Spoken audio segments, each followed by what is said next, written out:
Le document existe. Il répond au besoin d'intégrer la dimension territoriale dans la politique et les actions d'aménagement et de développement. L'agenda spatial se positionne en tant que document de cadrage au niveau national et propose un cadre de cohérence pour les politiques sectorielles et locales. On a remarqué des insuffisances entre les décideurs et ceux qui aménagent et l'université. Donc nous faisons des propositions d'aménagement, des types d'aménagement, et on a vu qu'il y a un fossé entre ceux qui appliquent même et ceux qui proposent ces projets d'aménagement. Donc ça nous a permis d'échanger avec les acteurs. Mais aujourd'hui, le problème se pose avec une amarture urbaine désarticulée, incapable d'être le levier de développement local. En 2013, selon le recensement général de la population de l'habitat, le Bénin comptait des dizaines de centres urbains de plus de 5000 habitants dont le nombre ne cesse de s'accroître, une urbanisation subie et peu porteuse de développement. Aménager le territoire, c'est une politique volontariste et concertée.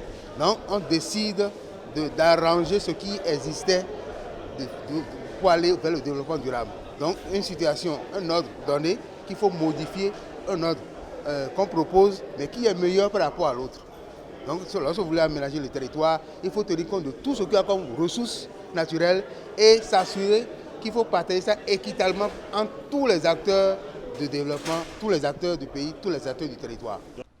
Le consensus a été bâti autour de la nécessité d'avoir un schéma d'aménagement qui définisse comment valoriser les potentialités des territoires pour concrétiser les choix de développement à long terme.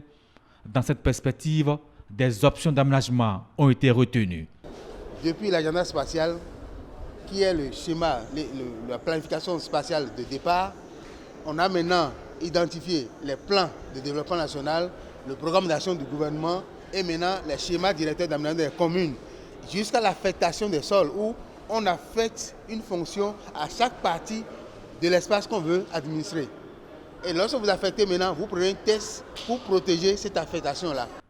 Ces options ne constituent pas des scénarios alternatifs, mais doivent être considérées comme de grandes orientations complémentaires. Elles ont été définies selon les principes de la vision proposée dans le cadre stratégique local, lequel s'appuie sur les travaux de Bénin 2025 à l'AFIA.